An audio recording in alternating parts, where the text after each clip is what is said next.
Hello traders. Trade with gratitude के नए episode में आप लोगों का स्वागत है। देखते हैं चलिए 12 सितंबर को मार्केट में क्या हो सकता है निफ्टी बैंक निफ्टी में। ठीक है, सबसे पहले हम लोग निफ्टी को देखते हैं।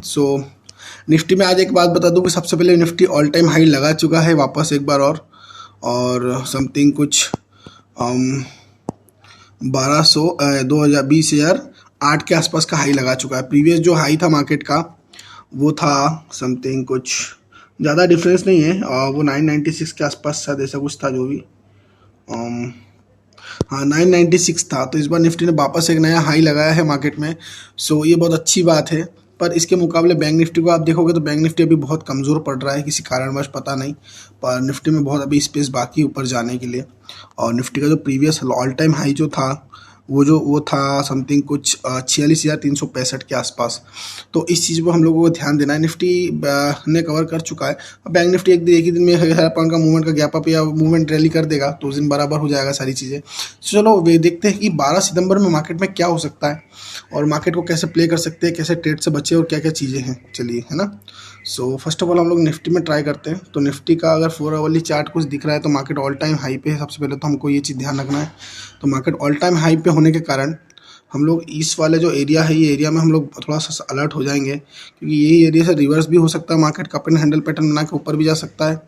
ये आने वाले फ्यूचर की बात कर रहा हूँ। और अभी अगर मार्केट यहाँ सस्टेन कर ले कुछ दिन और फिर वापस ब्रेकआउट करे तो बहुत अच्छा रैली होगा, क्योंकि मार्केट अचानक सडन मूव दिया है। पहले कि ब्रेकआउट था, इस बॉक्स के अंदर था मार्केट, और उसके बाद मार्केट ने बहुत दिन कंसोलिडेशन करके फिर धीरे धीरे स्लो एंड स्टडी ब्रेकआउट दिया है।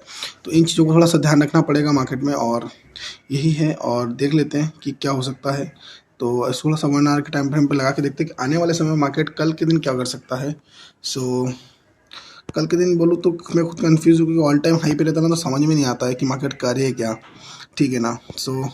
फर्स्ट ऑफ ऑल हम लोग देखते तो मार्केट क्या करता है। मार्केट ने यहाँ से एक पोलन फ्लैग पैटर्न बनाया, और पोलन फ्लैग पैटर्न बनाने के बाद में इसका ब्रेकआउट हुआ और मार्केट वन वे रैली करता है, वह चले गया।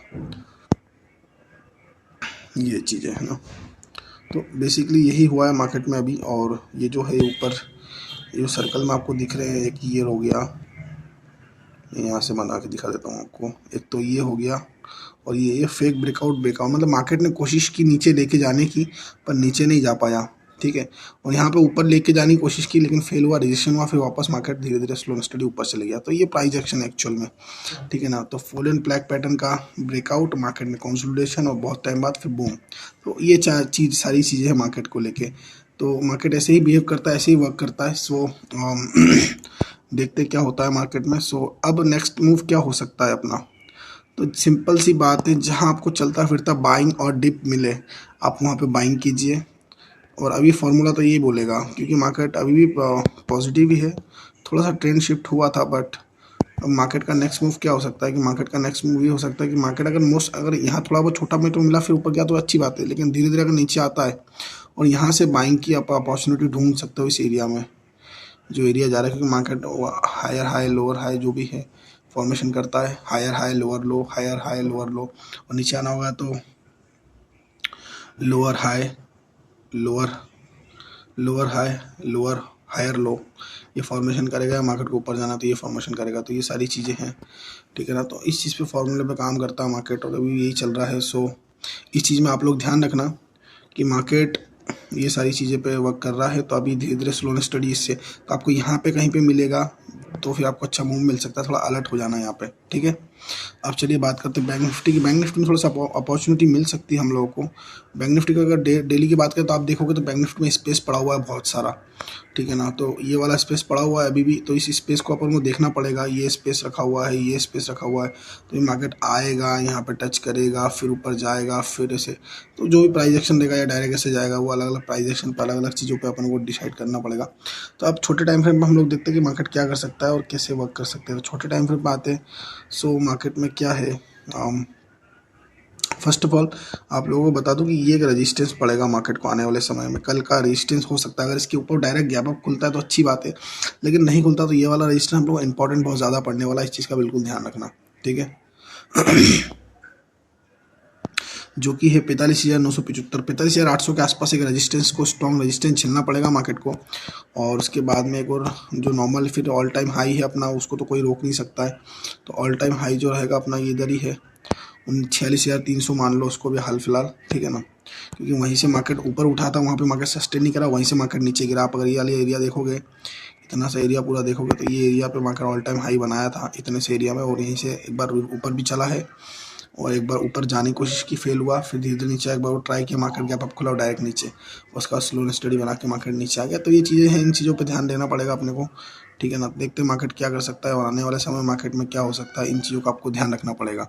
सो फर्स्ट ऑफ ऑल मैं आपको बता दूं कि मार्केट अभी तो एक रेंज पे है, और मार्केट में अभी एक रेजिस्टेंस सपोर्ट का काम ये करना चाहिए अभी हाल फिलहाल, ये वाला। क्योंकि इधर इम्पॉर्टेंट, क्योंकि मार्केट मल्टीपल टाइम आया था और यहाँ पे आप देखोगे ना, तो यहाँ पे रिजेक्शन है 1 2 3, फिर आया, फिर 1 रिजेक्शन, फिर इसके पहले निकल गया। मार्केट अब डायरेक्टली निकला, तो मार्केट क्या करेगा, यहाँ तो रिटेस्ट लेना आएगा, या तो ऊपर जाएगा डायरेक्ट, कुछ भी कर सकता है, कुछ भी प्राइजेशन बना था। जहाँ को डिप मिले वहीं आप बाइंग करो, या तो कल गैप अप खुल गया तो यहाँ पे बाइंग करो। कैसे, मैं एक बार वो समझा देता हूँ। जैसे मान लो मार्केट कल गैप अप खुला और डायरेक्ट स्लो स्टडी नीचे भी आ सकता है, फिर यहाँ से ऊपर जा सकता है, ये कंडीशन हो गई। सेकंड कंडीशन, ज़्यादा गैप अप खुल गया तो मार्केट यहीं कंसोलिडेशन करे और फिर यहीं कहीं ऊपर निकल जाए। तो second condition, market gap down खुल जाए, तो यहाँ पे करके तो भी मार्केट ऊपर ही जाना चाहिए या नीचे जाना चाहिए, ये कंडीशन पर अपने को ट्रेड लेना है। तो यही चीज़ें हैं मार्केट में, ठीक है ना। तो मैं अगर कोई टिप्स कॉल नहीं देता हूँ, देखो मार्केट क्या होता है कि कल कुछ और तरीके से खुल जाए, मुझे भी नहीं मालूम मार्केट में क्या होने वाला है। तो ये सारी चीज़ें हैं मार्केट में। सो देखते कल क्या हो सकता है, लेकिन स्पेस है मार्केट में। और दो लेवल याद रखना, 45,800 और 46,300। ये 46,300 जो है मार्केट का ऑल टाइम हाई है, और 45,700 जो है वो मार्केट, 800 जो है वो मार्केट का इंटरेस्टिंग रेजिस्टेंस बोल सकता है उसको आप, ठीक है ना। मार्केट हो भी सकता है यहाँ पे रेजिस्टेंस फेस करे या यहीं कंसोलिडेशन करने लग जाए मार्केट, फिर इसके बाद जिस साइड वे मूव करेगा उस साइड आप ट्रेड ले सकते हो। सो ये सिंपल सा थिंक है मार्केट में, ये एक्शन होना ज़रूरी है, ये हुआ नहीं है। और डायरेक्ट गैप अप खुल के यहाँ कंसोलिडेशन के ऊपर निकलता है तो कोई बात ही नहीं है फिर, और डायरेक्ट थोड़ा बहुत भी गैप डाउन खुलता है तो फिर इधर प्राइस एक्शन देखना पड़ेगा, समझना पड़ेगा। तो मार्केट आने वाले समय में इंटरेस्टिंग हो सकता है। और निफ्टी ने ऑल टाइम हाई लगा दिया, तो शायद ये भी ऑल टाइम हाई लगाने पीछे पीछे आएगा। और बैंक निफ्टी ऑलरेडी मैं आपको बता दूँ कि एक दिन के अंदर 1,000 पॉइंट का मूवमेंट कर सकता है इजीली, नो डाउट, कोई फ़र्क नहीं पड़ेगा मार्केट को। झटके से एक बार कितना, अगर इसको मेज़र भी करता हूँ मैं, तो मेज़र करने के बावजूद भी आप देखोगे तो यहाँ से इसको कितना जाना पड़ेगा, ज़्यादा नहीं, 600 पॉइंट्स को जाना है, इजीली चले जाएगा। मुझे लगता है कल गैप अप भी खुल जाए या बीच में खुल जाए, कल वन वे रैली कर दे मार्केट और निफ्टी छोटे छोटे मूवमेंट ले, तो वो चीज़ हो सकता है। तो कल बैंक निफ्टी इंटरेस्टिंग हो सकता है, इसका बिल्कुल ध्यान रखना। और एक चीज़ और बता दूं कि बैंक निफ्टी भी सिमिलर काइंड ऑफ पैटर्न, ऐसा कुछ पैटर्न बना चुका है और इधर कंसोलिडेशन भी कर चुका है। तो अब जो ब्रेकआउट किया है, तो ये बहुत दिन का जो कंसोलिडेशन, मार्केट रुकेगा नहीं, मार्केट सीधे सीधे ऊपर चले जाएगा। तो कल 600 पॉइंट के लिए बैंक निफ्टी के लिए कोई बड़ी बात नहीं है, पर ध्यान रखना 46,280 के आसपास मार्केट आ सकता है कल वाले दिन भी या उसके नेक्स्ट दिन, क्योंकि उसके बाद फिर एक्सपायरी है बुधवार को, इसलिए तो कल वाले दिन भी आ सकता है, बुधवार को एक्सपायर हो जाएगा। तो इसलिए शायद कल मूवमेंट कर दे, एक्सपायरी को मूवमेंट कर दे। 2 दिन आपके लिए काफ़ी ज़्यादा इंपॉर्टेंट होने वाले, इस चीज़ को ध्यान रखना। अभी तक के लिए इतना ही, थैंक यू ट्रेडर्स।